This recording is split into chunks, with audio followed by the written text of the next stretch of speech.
Bueno, buenas tardes a todos. Vamos a comenzar. Gracias, Lisandro, una Bueno, vez muchas más. gracias.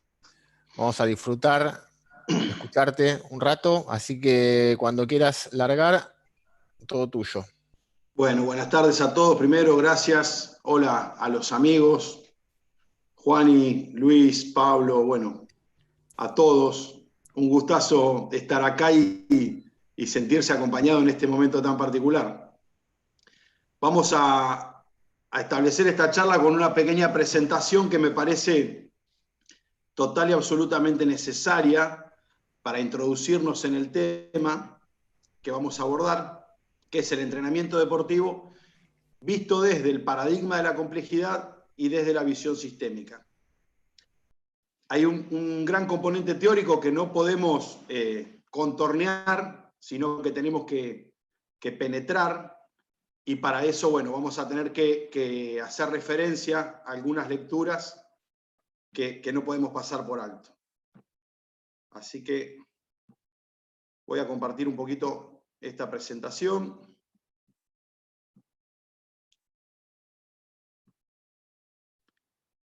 Me van a decir si se ve bien. ¿Sí?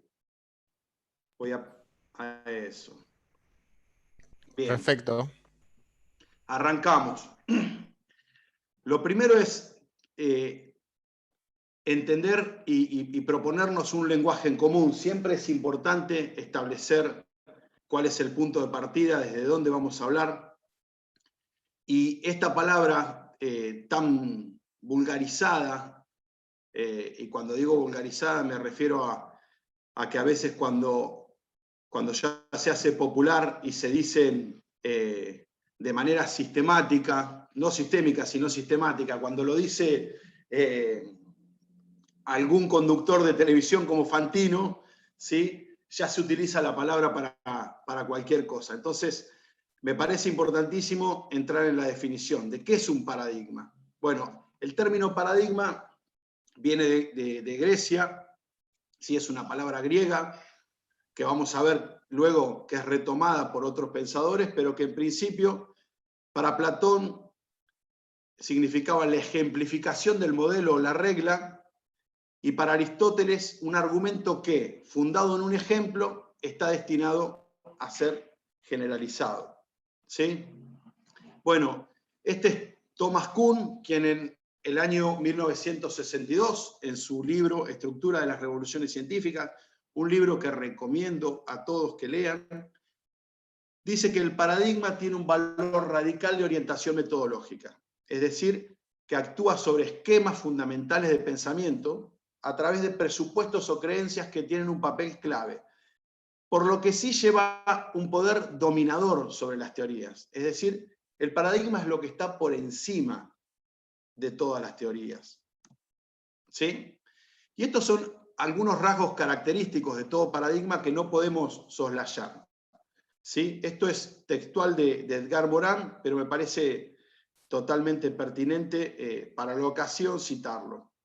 Lo primero, el paradigma no es falsable, es decir, está fuera del alcance de cualquier invalidación o verificación empírica, aunque las teorías científicas que de él dependen sí son falsables. ¿Sí?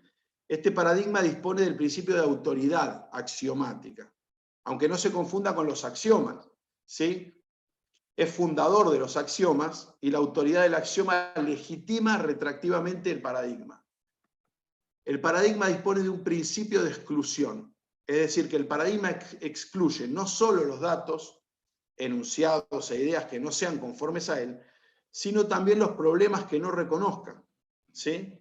De esta manera, un paradigma de simplificación, del cual vamos a hablar, disyunción o reducción, no puede reconocer la existencia del problema de la complejidad. Está fuera de su alcance.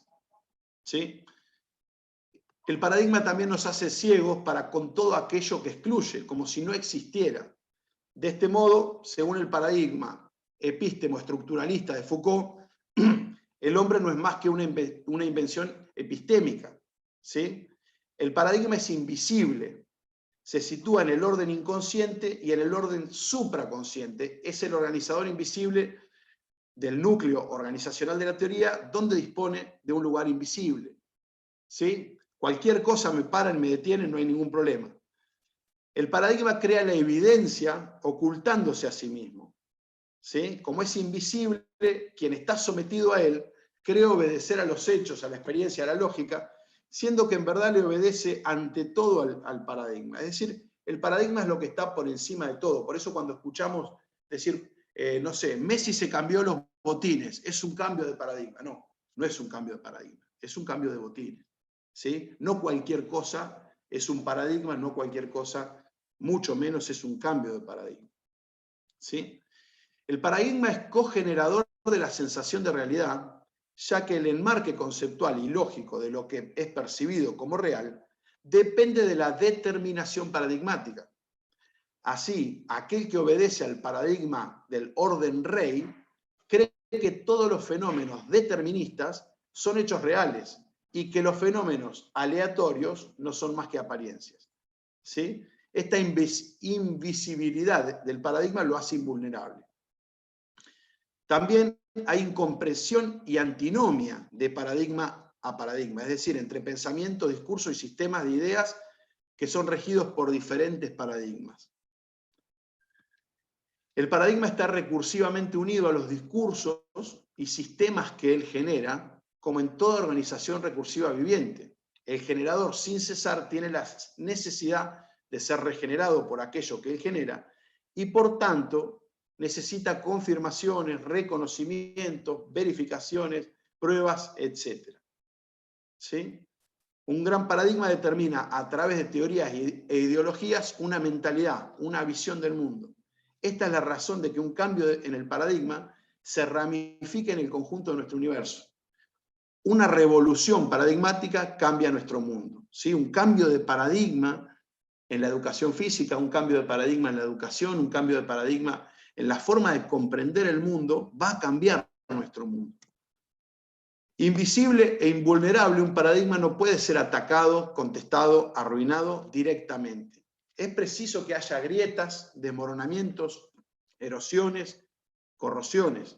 Se necesita un ir y venir constante desde los datos, las observaciones, las experiencias, a los núcleos de las teorías y después de vuelta a los datos, las observaciones y las experiencias. Es decir, estamos siempre yendo y viniendo. No se necesita romper con un paradigma, sino estar continuamente interpelando estas verdades establecidas. ¿Sí?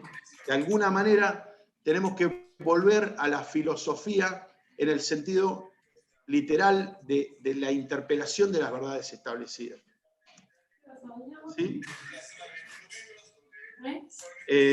Por favor, bajen los micrófonos. Creo que es Carlos Muñoz. Carlitos.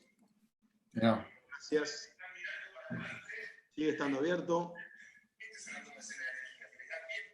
Vamos a ponerlo en mute. Ahí está, perfecto. ¿Sí? Un poco de historia. Siempre digo que no concibo comprender la realidad, sino a través de la articulación con los procesos históricos. Cuando hablamos de historia, y ahora hablamos de paradigmas, hablamos del paradigma de Occidente, porque la historia que nosotros contamos, ¿sí?, es una historia centrada en Occidente. Hay otros paradigmas en Oriente totalmente diferentes, ¿sí? Entonces, esto que es del libro de Fritjof Capra explica un poco cómo es el auge y el declive, cómo históricamente van subiendo y bajando las distintas civilizaciones, las grandes civilizaciones, ¿sí?, para entender que las teorías esenciales de la visión del mundo y el sistema de valores fueron creados, hablando de Occidente, entre el siglo XVI y XVII.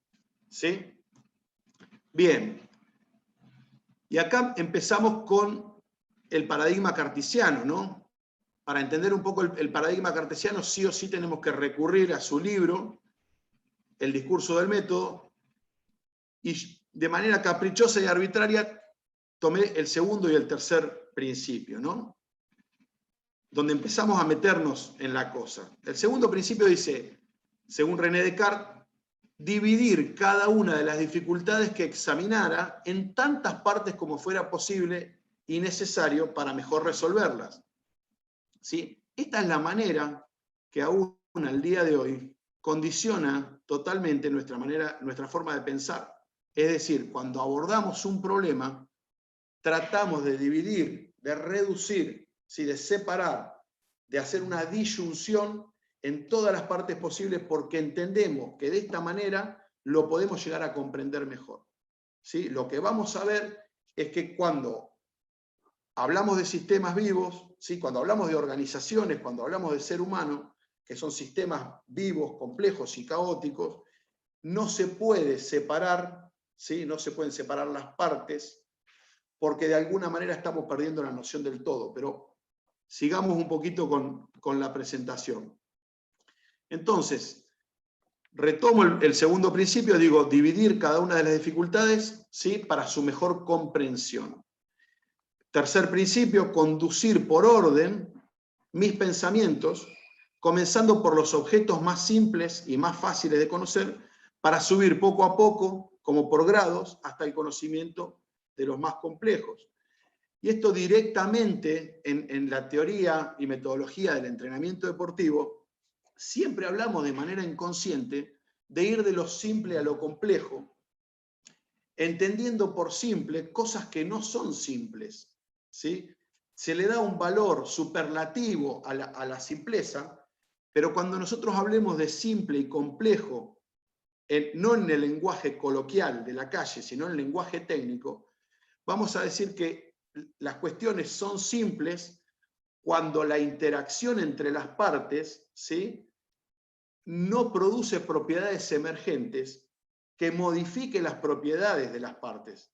¿Se entiende? ¿Me explico? Es decir, el ejemplo más claro es el agua, ¿sí? Nosotros tenemos, si separamos las moléculas de agua, hidrógeno por un lado y oxígeno por el otro, vamos a ver que al estar separadas tienen propiedades, esas partes constituyentes del agua, totalmente distintas a las que tiene el agua, que por ejemplo es conductor de la electricidad.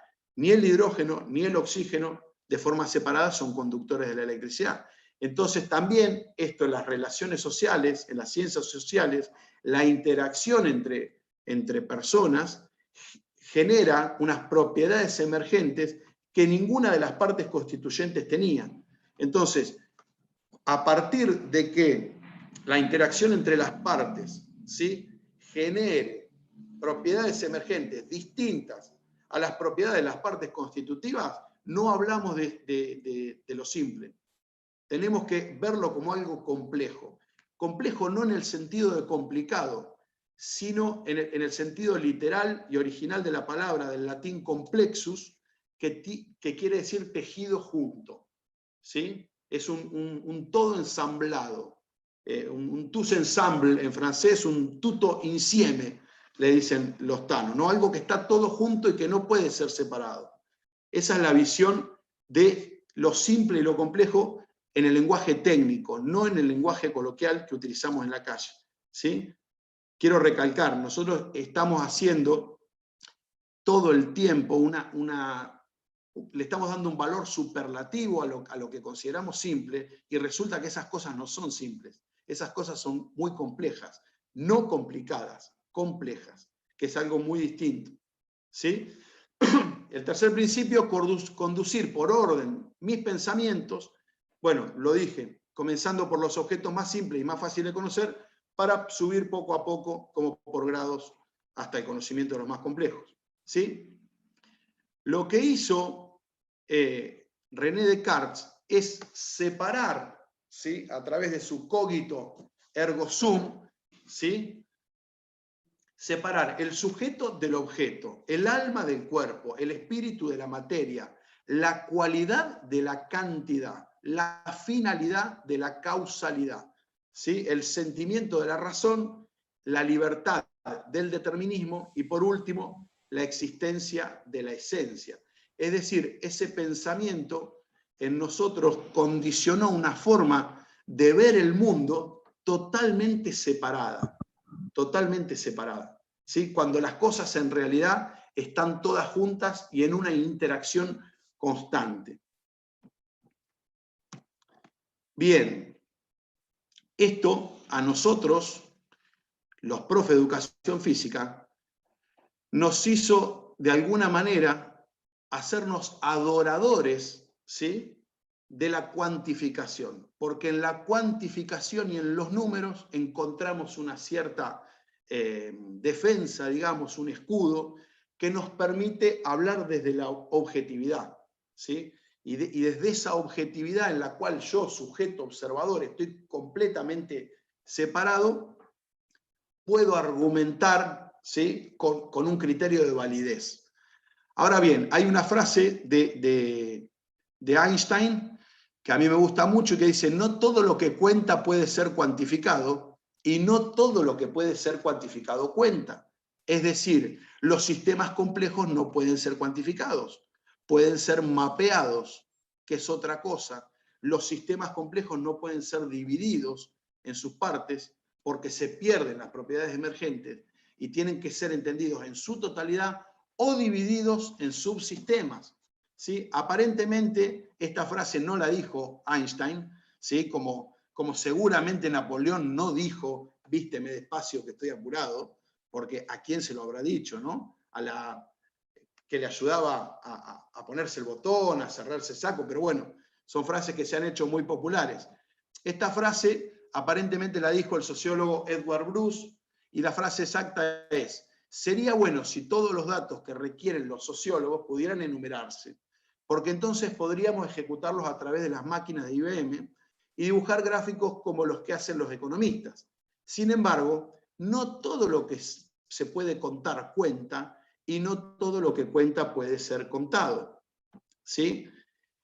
Volviendo a la teoría del entrenamiento deportivo, ¿sí?, vemos como de esta manera todos los instrumentos de medición que vienen surgiendo no son modernos, sino antes bien por el contrario, responden a un paradigma cartesiano, ¿sí?, newtoniano, reduccionista, que pretende a través de los números, de la matemática como lenguaje universal, ¿sí?, darle valor a ciertas cosas que quizás no tienen valor, ¿sí?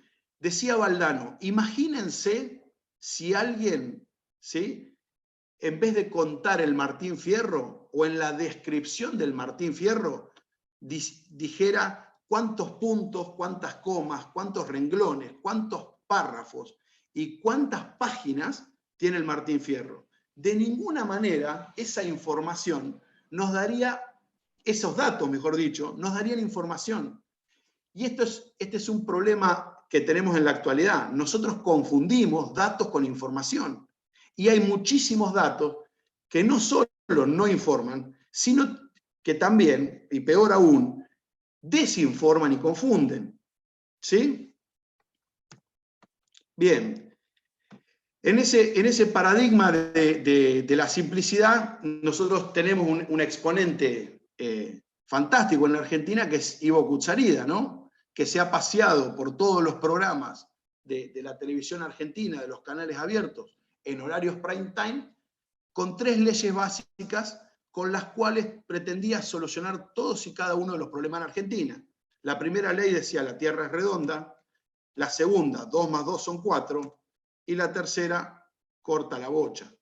De esta manera, con ese pensamiento simplista, ¿sí?, se pretendían resolver en ese entonces problemas de seguridad, problemas de delincuencia, problemas de educación, de valores, de miles de cosas, porque pensamos que todo es simple y todo lo resumimos.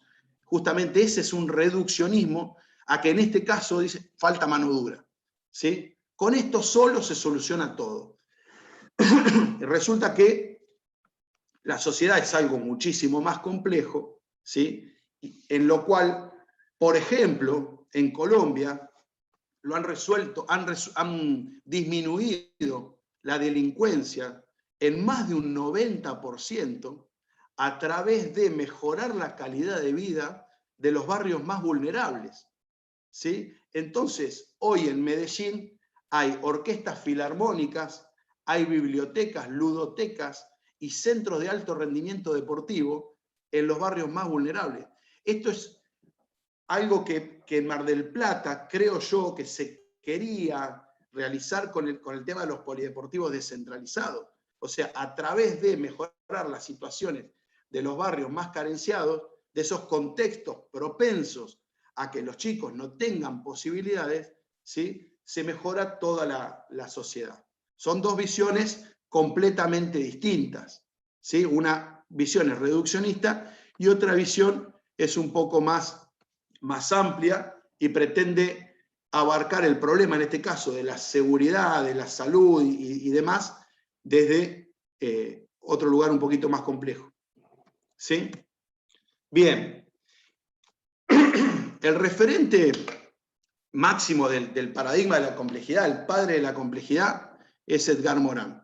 ¿Sí? Edgar Morin, que actualmente debe tener entre 92 y 94 años y sigue, lo pueden seguir por Twitter, ¿sí? Lo pueden seguir por YouTube, por muchos lugares donde el tipo con una lucidez admirable sigue enseñándonos y fundamentalmente actuando como disparador, ¿sí? Para nuestra forma de pensar el mundo. Bien, yo quisiera ver si hay alguna pregunta hasta acá, porque lo que quiero marcar es que este paradigma cartesiano, reduccionista, positivista, nos ha hecho dividir al entrenamiento deportivo, ¿sí?, en fuerza, resistencia, velocidad, ¿sí?, coordinación, agilidad, a través de la separación también de las distintas manifestaciones de fuerza, de las distintas fases de la carrera. Es un pensamiento que tiende a estructurar en fases, ¿sí?, para su mejor comprensión. Pero nos ha hecho perder de vista la totalidad del ser humano, primero que todo, en tanto que es un ser 100% cultural y 100% biológico. ¿Sí? El nacimiento, desde que nacemos, es un acto 100% natural, pero a la vez cultural. ¿Sí? Nacemos en un determinado lugar, en unas clínicas, en unos hospitales. Si son como yo de familia italiana, no puede faltar la cucarda en la habitación donde nace el chico. Lo tiene que ver primero el padre, no lo puede ver primero otro. Entonces, eso que es totalmente natural y biológico, ¿sí?, el nacimiento con todos los procesos físico-químicos que se hacen, también al mismo tiempo es un hecho 100% cultural, de acuerdo a cada cultura, ¿sí? Lo mismo con la nutrición, comemos de una determinada forma, en un determinado lugar, en unas culturas hay animales que están prohibidos, en otras está bien comer con la mano, en otras estar significa estar satisfecho. En mi cultura italiana, valga la redundancia, no se puede empezar a comer antes de que todo el mundo esté servido, el padre se sienta en la cabecera, etcétera, etcétera. Entonces, nosotros no podemos separar el ser humano en lo biológico de lo cultural. Están completamente entrelazados y es imposible verlo uno sin lo otro. ¿Sí? Entonces, vamos a empezar a ver desde Edgar Morin los 7 principios, ¿sí?, de la complejidad, y vamos a tratar de encontrarle una articulación, en este caso con el entrenamiento deportivo. ¿Sí? Voy a reducir acá. El primer principio es el principio sistémico u organizativo. Y tiene una frase de Blaise Pascal, ¿no?, que dice: como todo es causado y causante, ayudado y ayudante, mediato e inmediato, y como todo se mantiene por un vínculo natural e insensible que relaciona a los más alejados y a los más diferentes, considero imposible conocer las partes sin conocer el todo y conocer el todo sin conocer las partes. ¿Sí? Caeríamos nosotros también en un problema si desconocemos todos los grandes aportes del paradigma cartesiano, ¿sí?, para el desarrollo de la humanidad. O sea, nosotros hoy podemos tener un GPS, nosotros hoy La medicina fundamentalmente está basada en la posibilidad cartesiana. Por el eje cartesiano podemos establecer miles de cosas. El hombre llegó a la luna gracias al paradigma cartesiano y demás. Pero tenemos que entender que tenemos que conocer el todo en su totalidad, ¿sí? Y también las partes. No se puede conocer el todo sin conocer las partes, no se puede conocer las partes sin conocer el todo, ¿sí? Cuando hablamos de sistema, hablamos justamente de un conjunto de partes que interactúan entre sí, siempre en busca de un objetivo. No hay sistema, ¿sí? Que no tenga un objetivo. Entonces, esto de lo pertinente del objetivo y del target es fundamental, pero tenemos que conocer las partes y tenemos que conocer el sistema, y tenemos que conocer cuáles son las propiedades emergentes, ¿sí? Cuál es la interacción, por ejemplo, de la fuerza con la velocidad, de la técnica con la fuerza, de la fuerza con la resistencia. Cualquier modificación que yo haga en un programa de entrenamiento va a repercutir y va a dar un resultado final diferente, ¿sí? Porque las adaptaciones son específicas a las demandas impuestas. Bien. El segundo principio es el principio hologramático, ¿sí? Acá tienen a la derecha de su pantalla un holograma. Este principio pone en evidencia la aparente paradoja de las organizaciones complejas, en las que no solamente la parte está en el todo, sino el todo está en la parte. De esta manera, cada célula es una parte de un organismo, de un todo, que es el organismo global, pero el todo está en la parte. La totalidad del patrimonio genético, en este caso, está en la célula, ¿sí? Esto también se podría decir como el principio de fractales de Benoit Mandelbrot, que encontró fractales en la naturaleza donde hay una repetición a escala. Por ejemplo, en la hoja de un árbol se reproducen las partes, ¿sí? Se reproduce el todo del árbol, ¿sí? ¿Cómo lo llevamos nosotros al entrenamiento deportivo esto? El principio hologramático. Nosotros en los ejercicios, ¿sí? Que diseñemos o que elijamos, tendríamos que ver que en ese ejercicio reducido, en esa partecita, esté representado el todo. Es decir, si yo trabajo en los juegos deportivos colectivos, como es el caso del fútbol, el rugby, el básquetbol, el handball, etc., aquellos ejercicios que realice deberían representar la totalidad del juego. Es decir, por ejemplo, marcar tantos y prevenir que me marquen tantos. Entonces voy a tener que defender un espacio y conquistar ese otro espacio.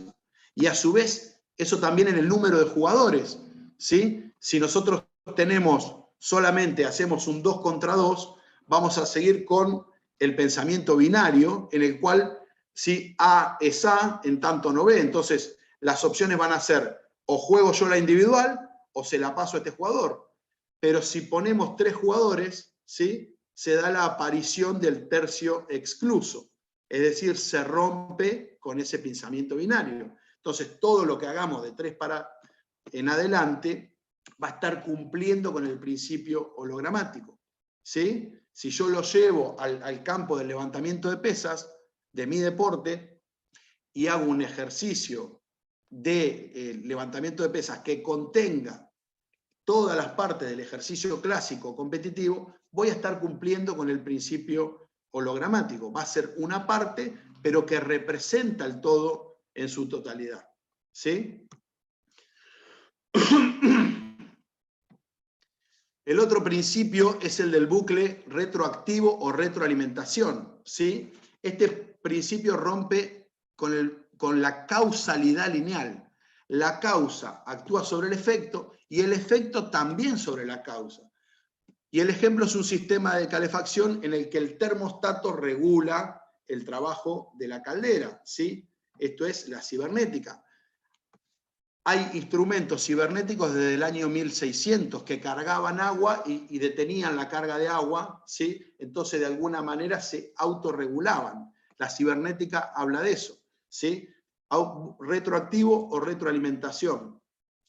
El romper con la causalidad lineal en el entrenamiento deportivo nos va a llevar a romper con muchas frases que repetidas en el tiempo se han convertido en verdad, ¿sí? Siguiendo el principio del jefe de propaganda nazi que decía, miente, miente, miente, que algo quedará, ¿sí? Y en ese miente, miente, miente, que algo quedará, damos como verdad, por ejemplo, que si un equipo pierde en los últimos minutos de un partido, ¿sí? Se debe a su condición física, ¿sí? O que si un equipo corre mucho, por ejemplo, es que tiene una condición física muy buena. Quizás no saben correr la cancha, quizás gastan mucha energía al divino botón, ¿sí? Pero en todo establecemos que hay una causa y un efecto. Ah, te lesionaste, hiciste mala preparación física. Ah, ganaste en los últimos minutos, estás muy bien físicamente, ¿sí? Y todo lo pensamos desde causa y efecto. Y no pensamos que causa y efecto se van, ¿sí?, retroalimentando todo el tiempo. El principio del bucle recursivo se trata de un bucle generador en el que los productos y los efectos son en sí mismos productores y causantes de lo que produce. Así entonces nosotros somos los productos de una sociedad a la que a su vez somos productores. Es decir, nosotros nos quejamos de la sociedad argentina. Bueno, nos quejamos de la sociedad argentina, pero resulta que nosotros la producimos a esa sociedad. Y a la vez, nosotros somos producto. Entonces, en este bucle recursivo, siempre estamos siendo producto de lo que producimos, ¿sí? Productores y producto, todo el tiempo, todo el tiempo. Esto también llevado a los deportes, nosotros producimos ciertas cosas que nos producen a nosotros. ¿Sí? El otro principio habla de autonomía-dependencia, ¿sí? Auto-eco-organización. Los seres vivos son seres autoorganizadores que sin cesar se autorreproducen y por esta causa gastan energía en mantener su autonomía. Como necesitan encontrar la energía, la información y la organización en su medio ambiente, su autonomía es inseparable de esta dependencia y por lo tanto hay que concebirlos como seres auto-eco-organizadores, ¿sí? A la vez que tenemos cierta autonomía, también somos total y absolutamente dependientes, ¿sí? El jugador de un equipo es autónomo, pero depende del resto de sus compañeros, ¿sí? No existe una u otra. Estos son principios de alguna manera contradictorios. Por eso, si lo queremos ver desde la filosofía, tenemos que estudiar a dos filósofos que son los filósofos de la contradicción, ¿sí? Por un lado Heráclito y por el otro lado el maestro Nietzsche, ¿sí? Y luego está el principio dialógico, que une dos principios o nociones que deberían excluirse entre sí, pero que son indisociables en una misma realidad. Lo dialógico permite asumir racionalmente la inseparabilidad de nociones contradictorias para concebir un mismo fenómeno complejo. ¿Qué quiere decir esto? En el pensamiento simplista, ¿sí? A es A en tanto que no sea B, ¿sí? Cumple con el principio dialéctico de la ciencia, que no se puede ser dos cosas contrarias al mismo tiempo. Sin embargo, este principio dialógico, y tomando como referencia el yin y el yang, va a decir que en lo negro, en la parte negra hay una partecita blanca y en la parte blanca hay una partecita negra. Es decir, que siempre, podríamos decir, la parte está en el todo está en la parte, pero acepta la convivencia de esta aparente contradicción, ¿sí? De estas fuerzas que en un principio, vistas desde el paradigma cartesiano, son contrarias. Y por último, ¿sí?, el principio de reintroducción del que conoce en todo conocimiento. ¿Sí? Este principio opera la restauración del sujeto y no oculta el problema cognitivo central. Desde la percepción a la teoría científica, todo conocimiento es una reconstrucción, traducción que hace una mente-cerebro en una cultura y tiempos determinados. Es decir, no hay un conocimiento que sea válido para todos los tiempos, no hay una forma de ver las cosas. Nosotros vemos dos sujetos que están discutiendo, uno ve un 6 y uno ve un 9, ¿sí? Entonces, esto no se trata justamente de subestimar la objetividad, ¿sí? La objetividad es aquel método para la o aquel método, esa parte del método científico en la cual la subjetividad está justamente más limitada, pero no está excluida totalmente.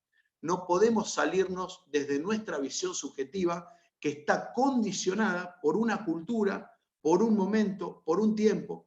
Por eso también no se puede juzgar la historia del pasado con los ojos del presente, ¿sí? Porque tenemos que ver qué sucedía en ese momento y cuáles eran los paradigmas que se tenían en ese momento. No puedo ser crítico con la forma en cómo entrenaban los equipos en 1950 o en 1930, ¿sí? Porque sería injusto, ¿sí? De tener ahora otros instrumentos, otras visiones, otras formas, otros conocimientos científicos que son tan importantes, ¿sí? Y estaría realmente incumpliendo con eso. Se me acaba de caer el mate. Bien. Eso es todo. Ha pasado demasiado rápido. La idea es que esto ahora abra un debate en los minutos que quedan y que hagamos preguntas concretas acerca del entrenamiento y de lo que venían a buscar. Mariano, si querés. No lo veo, Mariano. Si querés abrir el juego.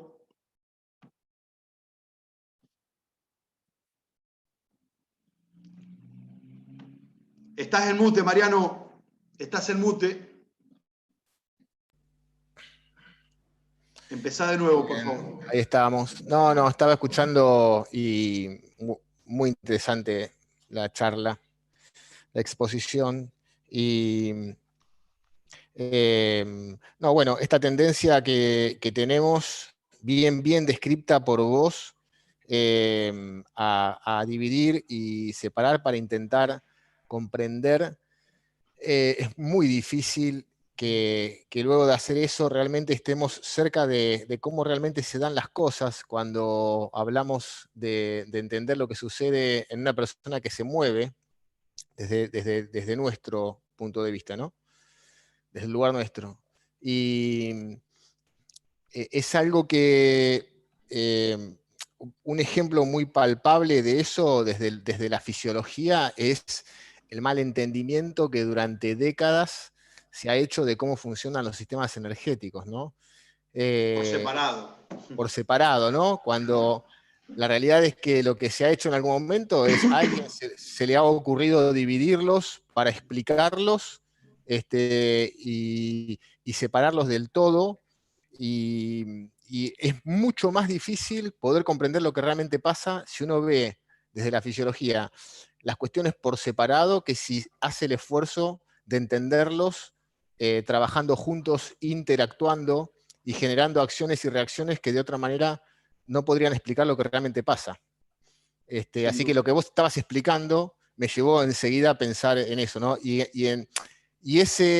esa manera de ver estas estructuras de manera separada, luego en la práctica, llevan a cometer errores metodológicos que de alguna manera intentan justificar esta primera visión separatista, ¿no? Sí, sin dudas. Sin dudas. Atañe a todas las ciencias, creo yo. O sea, si lo vemos desde la fisiología, si lo vemos desde la cultura, si lo vemos desde la historia, por ejemplo, entender, si uno habla con historiadores, te dicen que no hay una línea histórica, no existe la linealidad histórica en el sentido de causa-efecto, sino que la historia vamos pendulando todo el tiempo, yendo y viniendo. Por eso, y a veces nosotros los argentinos nos decimos, pero nosotros siempre volvemos a repetir, es que todo es de naturaleza cíclica. Entonces es normal que las cosas vuelvan. ¿Te parece, Mariano, abrir a algunas preguntas? Sí, estaría bueno que se animen a participar. Hay que animarse. Acá lo tenemos ya al profesor Carlos Muñoz, ¿eh? con nosotros, Sí, que sí, ya después va a dar está la siguiente preparado. charla. Bien, alguien que se anime, alguien que quiera hacer algún comentario. Dice Licha, bueno, vamos a abrir acá. Acá, sí. Licha, en parte, ¿los principios de la periodización táctica se fundan sobre alguna de estas bases? Sí. La periodización táctica se basa fundamentalmente en el paradigma de la complejidad, ¿sí? En la visión sistémica, en la teoría de los fractales de Benoit Mandelbrot, que se cumple con el principio hologramático, y justamente en entender la convivencia del todo de las partes y no romper. Cuando ustedes ven el morfociclo, vamos concretamente, cuando vemos la semana de entrenamiento, lo que se hace es dividir el sistema global, que es lo colectivo, en subsistemas, pero no se separan y, por ejemplo, no se habla de entrenar situaciones de ataque o entrenar situaciones de defensa, sino de entrenar situaciones de ataque y defensa. Y esto cambia toda la concepción. O sea, los ejercicios son concebidos de manera sistémica, el jugador es concebido de manera sistémica, la semana se elabora sistémicamente. Entonces, no se puede comprender la periodización táctica sin pasar por todos los libros de Morín y demás. Principios y subprincipios de ese Negro Cuello, sí, sin dudas. Sin dudas. Yo creo que las nuevas metodologías de entrenamiento tienden a esto, a la no separación de lo técnico por un lado, lo físico por otro, lo táctico por otro lado, ¿sí? Sino al reconocer, ¿sí? Que hay una integridad, ¿sí? Que es totalmente inseparable y que la tenemos que concebir de forma integrada. Sí, lo que pasa es que muchas veces también cuando uno ve trabajos estructurados de esa manera, muchas veces ve que hay que hacer la aclaración porque están emparentados, están asociados al desorden, ¿no? Y el desorden a veces es un aparente desorden, que por ahí es mucho más elaborado que lo otro que parece más sistemático y estructurado. No sé si me explico. Sí. Sí, mira, Mariano, en cuanto a eso y a una cosa que dice, no sé quién es Galaxy J7 Prime, ¿sí? Pero dice, el trabajo interdisciplinar se torna fundamental entonces. Esto es clave, pero más que interdisciplina, transdisciplina. La interdisciplina es, yo sé de lo físico, me cuido solamente de esto, vos sabés de lo técnico, entonces manejá con esto y no te metas. La transdisciplina es justamente atravesar, meterse, ¿sí? Y formar profesionales integrales que conozcan a la vez de todo, que conozcan de todo. ¿Se puede ser un especialista en todo? Quizás sí, quizás no, pero uno tiene que intentarlo. No se puede concebir un director técnico, un entrenador que no domine, que no conozca, ¿sí? Qué sucede físicamente. Y tampoco, de la misma manera, un preparador físico que no entienda nada de estrategia, táctica y técnica, ¿sí? Después que cada uno tenga responsabilidades y especialidades en las cuales profundice un poco más, fenómeno, ¿sí? Pero de lo que se trata justamente no es de armar un grupo de 25 personas. Los grupos de 25 personas donde cada uno cuida una parcela así de chiquitita es todo lo contrario a esto. Es todo lo contrario, ¿sí? Por eso más que interdisciplina se habla de transdisciplina. Meterte en la disciplina del otro y que el otro se meta en la disciplina tuya, ¿sí? Porque en este caso el conocimiento disciplinar sería el deporte, sería el fútbol, sería el rugby, sería el hockey, ¿sí? O sea, conocer a partir de ahí y desde ahí ir a la fisiología, ir a la biomecánica, ir a las ciencias, ¿sí? Pero es muy difícil hacerlo de otra forma. Yo creo que igualmente es mucho más cómodo la separación de las ciencias, ¿sí? De hecho, hasta en los programas de estudio, ¿sí? Armar las currículas de forma separada y decir, esto es matemática y no tiene nada que ver con, no sé, bioquímica, o esto es entrenamiento deportivo y no tiene nada que ver con pedagogía o con didáctica, ¿sí? les facilita y es mucho más cómodo. Sin embargo, en la realidad no sucede, ¿sí? En la realidad el entrenamiento deportivo tiene muchísimo de fisiología, muchísimo de biomecánica, muchísimo de pedagogía y didáctica, ¿sí? Entonces, en la realidad no suceden las cosas de forma separada, ¿sí? A ver si hay alguna pregunta, pues si no me quedo con... Nadie se anima a preguntar. Pregunten cualquier cosa, ¿eh? Pablito, una pregunta. Mercedes, Nacho, Martín Senda. Hay que animarse. No solamente tienen que ser preguntas, también pueden ser opiniones. Hola, Lisandro, ¿cómo estás? Hola, Mercedes. Te felicito. No, quería por ahí acotar nada más que Dale. no solamente en el entrenamiento deportivo es que se ve la parcialidad, sino que es muy tangible en la escuela, muy tangible. Y bueno, también está por ahí en la visión que tiene cada profe de la forma de trabajar. Me parece que hay que comprender lo que vos explicaste recién, Bárbaro, y por ahí hasta sentirlo, porque hay que convencerse de eso, porque uno no puede transmitir lo que no siente, lo Totalmente. que... O sea, podés estar equivocado en algo, pero si no lo sentís, no lo podés transmitir. Y bueno, es justamente la separación, Mercedes, me encanta lo que acaba de decir, porque con esto de sentir es lo que quedó totalmente subestimado con el paradigma cartesiano. O sea, decir, che, la emoción es algo secundario, no es importante, lo importante es lo que yo pienso, mi capacidad analítica, y no lo que yo siento. Y esto hay que sentirlo y esto te tiene que transformar la forma de ver la vida. Si no te transforma la forma de ver la vida, seguís viendo la vida, la cosmovisión, de forma totalmente separada y aislada. Y todo con una causa que tiene un efecto. Siempre me planteé desde los inicios de mi profesión, hace casi 40 años, la integridad de la persona. Nunca la vi parcializada. Nunca la vi, la vi parcializada en la parte del estudio, podría ser. Pero siempre se me presentó, y de hecho trato de transmitirlo permanentemente con los alumnos, que nosotros delante tenemos una persona completa. Totalmente. Entonces, ¿cuántas cosas se ponen en juego y accionan cuando uno trabaja? Desde cualquier lugar, el entrenamiento deportivo, la hora de clase curricular, lo que sea. Tenemos una persona delante a la cual creo que no hay que subestimar. Una persona que es un sistema de sistemas. Sí, complejo. O sea, están todos los sistemas que conocemos interactuando y que justamente siente, piensa, actúa, interactúa.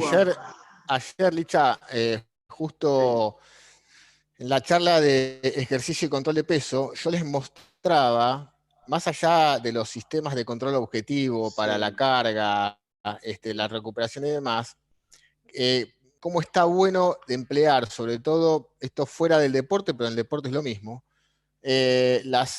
la cuestión del control de la percepción subjetiva, con tablas adaptadas que ponen, ¿no? La palabra siento que me pasa. Bien, y después inclusive las tablas de, ¿viste el TQR, el Training Quality Recovery? Que también hace énfasis en cómo la persona te está describiendo que siente la recuperación. No se lo estoy midiendo yo, pinchándole el dedo y sacándole una gotita de sangre para ver cuánto lactato tiene, sino que le estoy preguntando cómo se siente, ¿no? Yo creo que es toda una tendencia nueva también, que es muy interesante, ¿no? Sí. Me preguntaban por el chat, ¿sí? Bueno, agradezco los comentarios y me preguntan qué opinás de lo recreativo implementado cada vez más en la preparación física, cómo lo emocional juega un papel muy importante. Yo creo que lo que tenemos que entender no es que lo recreativo lo implementamos en la preparación física, es que cuando concebimos un ejercicio, cuando lo diseñamos, lo elegimos o lo copiamos, no importa, ¿sí? Porque podemos copiarlo sin ningún problema, si nosotros lo creemos pertinente, adecuado y demás, ¿sí? Nosotros tenemos que ver ese ejercicio en su totalidad. Este ejercicio desde el punto de vista biomecánico, ¿qué carga tiene?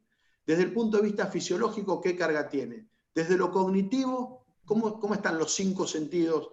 Desde los aspectos de atención, concentración, ¿qué requiere? Desde lo emocional, ¿sí? ¿Cómo afecta al individuo? Entonces, a todo ejercicio lo tenemos que interpelar, digamos, desde todos los lugares posibles y entenderlo después como un todo, para que a partir de ahí en la planificación le demos más o menos tiempo, más o menos recuperación y demás. No podemos contemplar la carga solamente por números o por la magnitud que creemos nosotros de su volumen, intensidad, frecuencia, duración y demás. Lisa, ahí Dicen, tenés un par de la preguntas. emoción que facilita la incorporación, perdón, la eterna... Tenés una antes. Sí, decí, Mariano. No, tenés una antes de Francisco Neri, que dice, considerando la mentalidad cortoplacista que nos atraviesa en muchos deportes de equipo, ¿priorizarías el desarrollo de los diferentes componentes del entrenamiento deportivo para la formación integral o modificás tu plan en busca de ese resultado? No, es que ese sigue siendo un pensamiento dicotómico de blanco-negro. Nosotros en el deporte vamos a ir siempre en búsqueda de resultados y no por eso tenemos que perder de vista el largoplacismo. Es mentira que son dos cosas totalmente contrarias, ¿sí? A partir de que nosotros hablamos de deporte, primero tenemos que decir que no existe un deporte, que no hay un deporte social, porque para ello debería haber uno antisocial, ¿sí? Que no lo está. Sí puedo entender que hay un deporte federado y un deporte no federado, pero no hay un deporte social, ¿sí? El deporte se rige principalmente por la competición deportiva y todos los esfuerzos se apuntan hacia la competición deportiva. Ahora, la competición deportiva es muy diferente a la competición en los otros órdenes de la vida.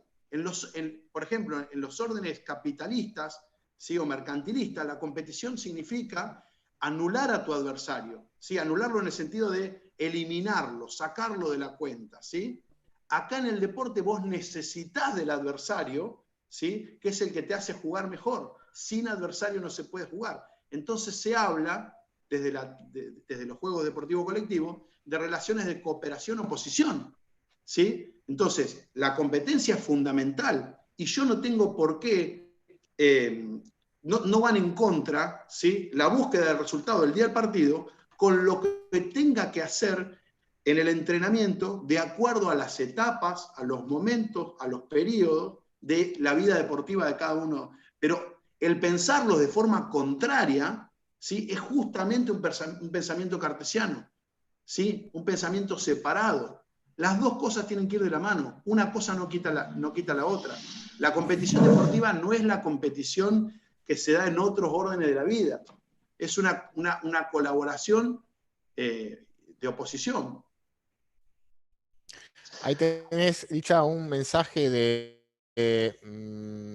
Eduardo, me parece, que te hace una consulta sobre la teoría de los fractales. ¿La leíste? ¿Cómo seleccionás un ejercicio o cuál sería un ejercicio fractal y uno no fractal en arranque, por ejemplo? Ejemplo, un arranque de potencia en el cual la barra en su posición inicial está en el piso y finaliza arriba de la cabeza con la completa extensión de los brazos, ¿sí? Reúne todos los requisitos de un arranque clásico de competencia. La diferencia va a estar que la profundidad de la flexión de rodilla va a ser menor, pero tiene la posición inicial, tiene la metida, cumple con todas las fases, aunque en menor cuantía, ¿sí? Un ejercicio fractal, por ejemplo, en el básquet es el 3 contra 3. O casualidad se juega 3 contra 3. ¿Por qué no se juega 2 contra 2? ¿Sí? Porque 2 justamente, ¿sí? Porque 2 justamente estaría, me parece, la valoración de la reunión. Sí, aparece. Claro, porque 2 justamente sería seguir con el pensamiento binario. ¿Sí? Ahora, esto no quiere decir que no se tenga que trabajar un 2 contra 2 en el entrenamiento del básquet o un 1 contra 1 en el entrenamiento de hockey o de fútbol. Por supuesto que se tiene que trabajar. Ahora, lo que nosotros tenemos que saber es que va a tener mucha mayor transferencia en juego, ¿sí? Cuando se cumple con el principio hologramático o con el principio de los fractales. Porque va a tener casi toda la información del todo. ¿Sí? Che, dice Carlitos Muñoz que gracias, porque le dejaste que tiene que hablar de estadísticas, Nada. se le dejaste hermosa la sesión. Es bien propio tuyo, Esteban, ese comentario, ¿eh? Metiendo el dedo en la llaga.